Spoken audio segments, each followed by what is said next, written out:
Bonjour Candice. Merci de nous accueillir chez toi, dans ton studio. Ben merci, bienvenue à vous.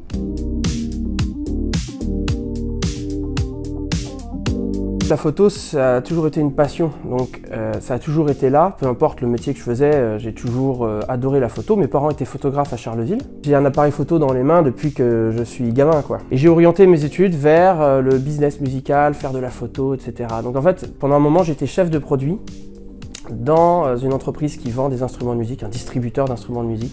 Et j'étais chargé de faire la communication autour de ces instruments de musique-là. Et puis j'ai eu l'opportunité d'avoir ce petit local là, qui était en vente, et je me suis lancé. En fait, je me suis dit c'est le moment ou jamais. Donc j'ai acheté carrément et je me suis lancé, tête baissée.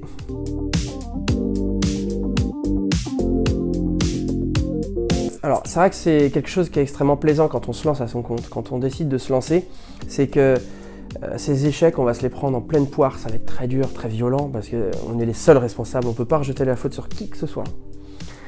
Mais quand on réussit, c'est aussi grâce à soi. Donc je tire quand même une forme de fierté, parce que c'était un sacré défi de se dire, ok, je me lance en tant que photographe, j'abandonne mon job de directeur de communication, et je me lance dans une aventure dont je ne sais pas encore grand-chose. Et le but, c'est que j'arrive à en vivre. Donc voilà, à payer mes charges, à me nourrir, voilà. Et ça, c'est un pari qui est réussi. Donc en ce sens, oui, je peux dire que c'est une réussite de mon côté.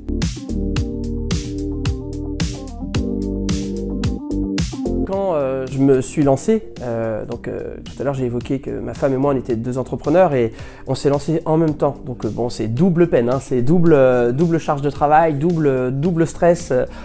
Et quand j'ai acheté ce studio photo, en fait derrière il y a une petite salle. Donc elle est esthéticienne, mais elle a vraiment un concept bien à elle. Et puis elle a commencé derrière, dans la pièce qui est juste derrière là, ça faisait 6 mètres carrés. Et on est des grands malades, on a lancé un bébé en même temps. Donc c'est pour vous dire qu'on est des aventuriers. On a réussi à grandir ensemble. Et ça, c'était un truc vraiment fabuleux à vivre. Évidemment, tout le monde n'est pas forcément dans ce cas, mais nous, c'était quelque chose d'incroyable. Et de ce côté-là, c'est vrai qu'aujourd'hui, ma femme m'apporte énormément aussi, de par son activité pro. Elle a un salon de beauté, elle fait du maquillage, donc en fait, les modèles peuvent aller se maquiller chez elle. Hop, ils arrivent au studio, déjà maquillés, donc c'est parfait pour faire une belle séance studio. Donc on se complète vraiment bien.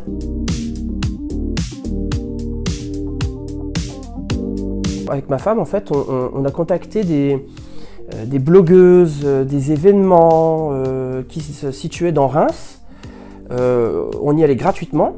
Donc moi je faisais des photos, donc elle, comme je vous l'ai dit, elle s'est lancée mais côté maquillage, donc en fait elle faisait des maquillages, moi je faisais des photos, et ça nous a permis de commencer à nous faire connaître. On était relayés sur les réseaux sociaux des blogueuses ou des personnes qui faisaient l'événement, et puis nous de notre côté on pouvait aussi communiquer sur les photos qu'on avait faites, etc. Donc au début comme ça il y a tout un lancement à faire, c'est pareil pour les mariages en fait, hein. Au début qui viendra me voir pour un mariage si j'ai rien à montrer? Donc il faut avoir un book, il faut avoir des idées, il faut avoir quelque chose à montrer. L'idée c'est d'aller rencontrer par exemple une boutique de robes de mariée, une salle de réception, donc peu importe, une salle de réception, type mariage. Et puis on se met en lice avec eux, on dit voilà, pendant une après-midi, une journée, on vous emprunte une robe, on trouve des modèles bien sûr. Et puis on les habille comme si c'était des mariés, et puis on y va, on explore un peu les terrains, on essaie de faire des photos, on fait un max de photos d'ailleurs, et puis on revient au studio avec plein de photos, et puis là au moins on a quelque chose à montrer.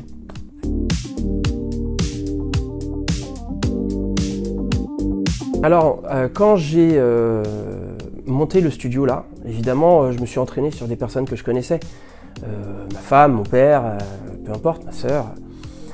Évidemment pour voir comment ça répond, est-ce que c'est bon, quels sont les réglages à faire, etc. Donc ça allait. Et puis le premier coup de stress que j'ai eu, c'est mon premier vrai client qui est venu, il dit voilà, j'aimerais bien une photo de moi et mon fils là, etc. Ok. Et là, la chose qui change, il y a deux facteurs qui changent. Le premier, c'est que je connais pas la personne. Et le deuxième, et c'est le plus gros point qui m'a stressé, c'est le fait qu'il y ait un tarif derrière. Il y a de l'argent. Donc du coup, j'ai tellement envie de bien faire qu'il y a une espèce de forme de pression qui vient se mettre, je parle de ça il y a 6 ans, hein, mais il y a une pression qui vient du fait que, ah oui, elle me donne de l'argent, elle attend un résultat, il faut que ce soit bon, il faut que ça lui plaise. Donc ce truc-là, il était très stressant pour moi au début, ça s'est bien passé, mais voilà, c'est comme les premiers mariages, quoi. On a envie de bien faire, ça c'est toujours le cas je pense, mais derrière il y a cette pression, se dire attention, hein, elle a lâché tant d'argent, ou il a lâché tant d'argent, il y a une obligation de résultat, et ça met une certaine pression. Et donc ça, il n'y a que le temps qui fait qu'on arrive à séparer finalement les deux choses. C'est-à-dire que ça ne devient plus une forme de pression, c'est-à-dire on règle cette histoire d'argent avant ou après, peu importe, mais il faut s'en libérer complètement, parce que sinon ça bloque un peu justement la créativité.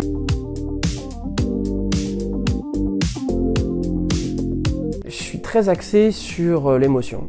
C'est ce qui... voilà, je suis un photographe d'être humain. Voilà, c'est mon truc. C'est un beau paysage, je vais le trouver beau, certes, mais ce qui va me tirer les poils du bras, ça va être une émotion, quelque chose qu'a vécu la personne, ou un moment, un instant, je sais pas, un papa et son fils qui courent dans un beau paysage, ça va me toucher parce que c'est un moment qui s'envole aussitôt, quoi. Et c'est ça qui me plaît.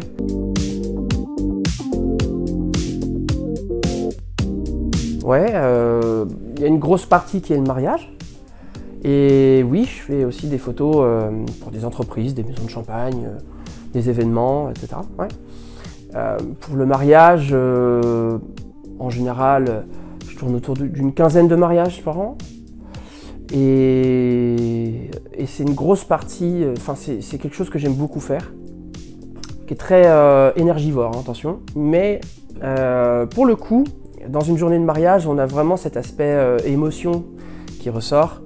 Et du coup, il y a beaucoup d'interactions humaines positives en plus, donc c'est bien, c'est hyper, quoique pas toujours, il peut y avoir des émotions qui surgissent, voilà. Mais donc j'adore faire ça, vraiment. Il y a beaucoup de relations humaines.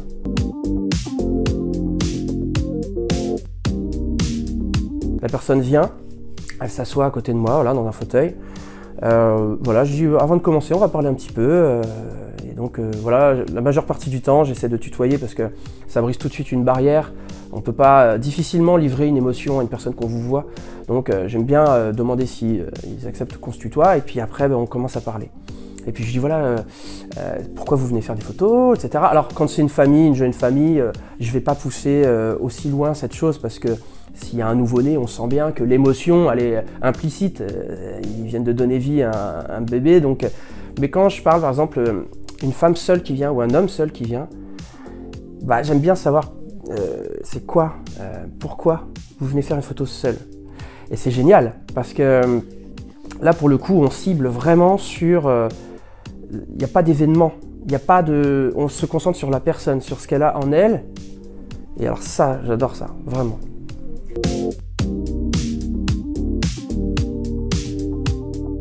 J'utilise plusieurs techniques déjà. Il y a le studio standard avec des flashs.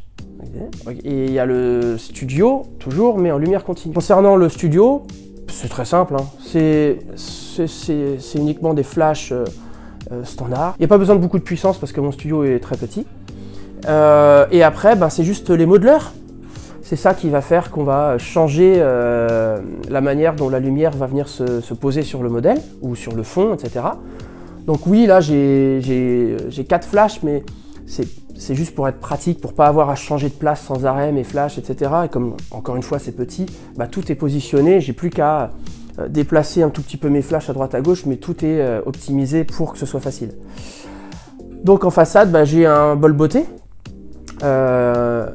qui me sert à presque tout faire en fait. Donc juste avec un bol beauté et le bonnet diffuseur, on obtient une lumière hyper enveloppante avec une lumière douce, quoi, avec des ombres très lissées. Si je l'enlève, que je mets ma grille nid d'abeille, c'est tout l'inverse. On va venir marquer les ombres, on va venir avoir un contraste beaucoup plus accentué, mais aussi beaucoup plus serré. Et puis l'autre solution, c'est de rien mettre, de laisser le bol beauté à nu. Et là, ça vient donner un peu un éclat de peau particulier. C'est très typé mode, ou plutôt valoriser un maquillage, valoriser quelque chose, ça marche bien. Et puis après, j'ai d'autres modeleurs, les stripbox là, qui sont orientés vers le fond. Ça me permet d'avoir aussi une lumière très enveloppante sur un fond blanc par exemple, pour que le fond soit bien blanc, uniforme. Et puis c'est pareil, je peux changer, mettre des petits bols avec des grignis d'abeilles pour focaliser à certains endroits, etc. Ça m'est arrivé de tout enlever, de prendre que ma lumière de face, de la mettre derrière pour faire un contre-jour avec une lumière qui arrive par l'arrière, ou alors de mettre des gélatines pour mettre de la couleur, etc. Ça dépend en fait, vraiment. Lorsqu'il s'agit d'un DJ qui vient me voir et qui me dit « je voudrais bien une photo pour faire une pochette ou pour faire une affiche », forcément que je ne le pense pas pareil que une femme qui vient me voir en me disant « je voudrais un portrait de moi pour offrir à mes enfants ». C'est pas la même approche, c'est pas la même chose. Voilà.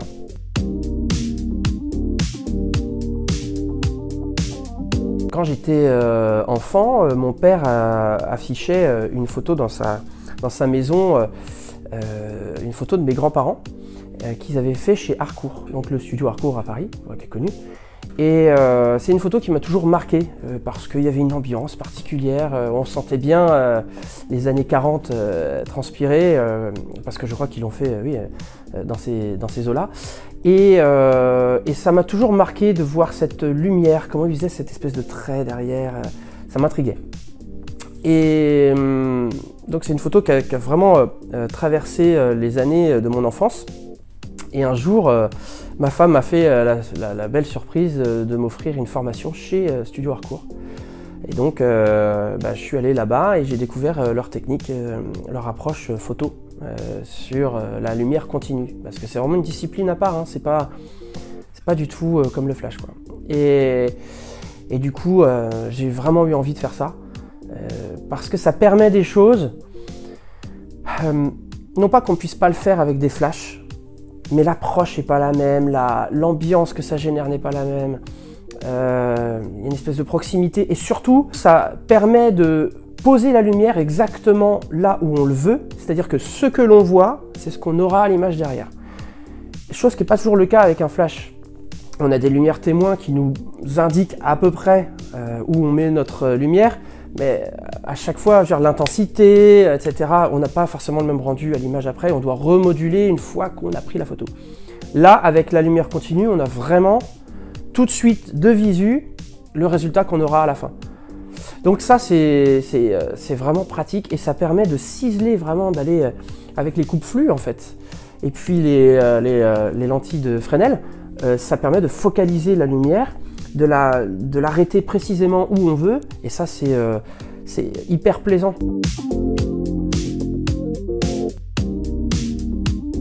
Quand je vais faire ce portrait, on va se concentrer sur une photo.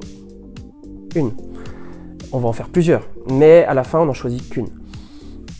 Pourquoi? Parce que c'est pas des séances où on va se faire du mouvement. On va pas bouger dans tous les sens, on va pas laisser libre cours à ça bouge, pas du tout. On va se poser, etc. Donc c'est un exercice hyper particulier pour le client, pour le modèle, parce que elle est immobile. Et c'est moi qui viens poser la lumière sur elle ou lui. Et donc c'est une approche qui est spéciale, mais je pense qu'à la fin, on vient tirer de ça une espèce de profondeur dans le regard, etc. Parce que l'ambiance fait que aussi on se sent hyper impliqué.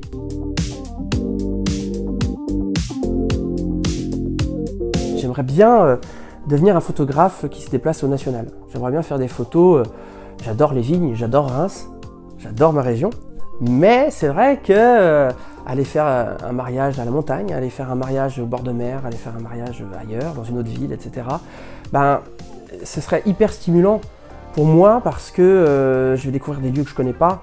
Du coup, on va rafraîchir un peu son œil, on va découvrir des nouvelles choses. Donc du coup, c'est hyper stimulant, donc ça c'est un peu l'objectif que je me fixe. C'est de travailler à devenir un photographe avec un peu moins de frontières, quoi. Élargir un peu. En ce qui concerne le studio, c'est vrai que je suis très implanté ici, mais ça me plaît. Mais ce que j'aimerais, c'est réaliser des portraits et des photos comme ça avec intensité sur des images comme ça avec une personne seule pour pourquoi pas de la publicité ou des photos pour des entreprises, etc. Ça me plairait bien.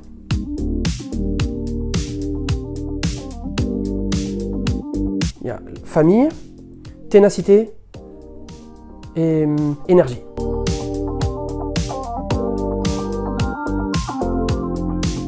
La première chose, c'est foncer, aller droit devant, soyez exigeant avec vous-même, livrez de la qualité.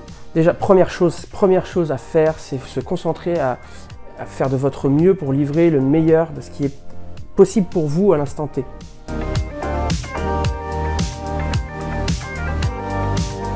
La vraie question, c'est la confiance en soi. Et c'est un très gros travail et je suis exactement dans ce cas de figure. J'ai commencé, quand je me suis dit je vais me lancer, j'étais plein de certitudes. Quand je me suis retrouvé ici le premier jour avec mon studio, mes certitudes elles s'étaient envolées quoi. Et je me suis dit oulala, mais qui je suis, pourquoi, c'est quoi mon boulot, attends, regarde ce que je fais, regarde ce que font les autres.